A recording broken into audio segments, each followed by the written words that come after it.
Do you believe that Hillary Clinton will end up with most of these voters, or did Bernie Sanders win anyone over?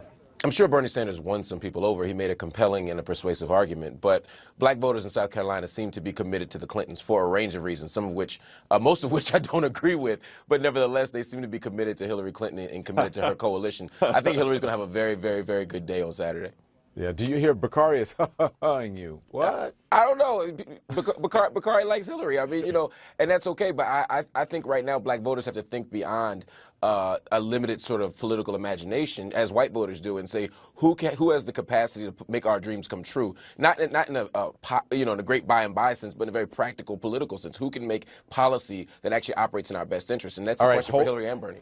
Hold that thought, Bakari. Hold your answer. Who can make dreams come true? Who can make our dreams come true? He's saying, referring to African Americans. But I want you to listen to Bernie Sanders last night, and then you can answer the question.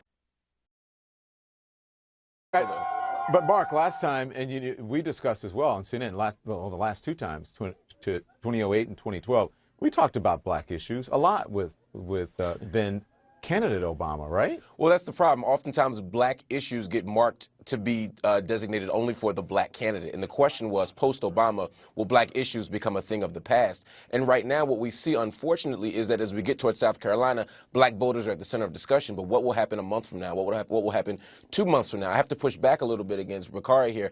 I don't think it's a head versus heart argument, because that would suggest that anyone who votes for Bernie Sanders is only doing so for an emotional appeal as opposed to an intellectual one. And I think that there are legitimate intellectual reasons why one would not choose Hillary Clinton, particularly given her experience with the crime bill, her experience with welfare reform, her experience with 3 strikes, her experience with the Prison Litigation Reform Act. We have to raise questions and say, if she was an advisor during that time and she supported those things and not just remain silent on them, does that mean that her vision of policy is connected to something that's against the interests of black folk? And right now, someone who still engages in troublesome trade policy, someone, again, who believes in free market fundamentalism on a certain level, someone who is not tough enough on Wall Street, does it have a trickle-down effect on black people? And again, I'm not a Bernie supporter, so I'm saying we got to ask critical questions of Bernie Sanders too, because he doesn't have a perfect record on this either. Nobody's clean here.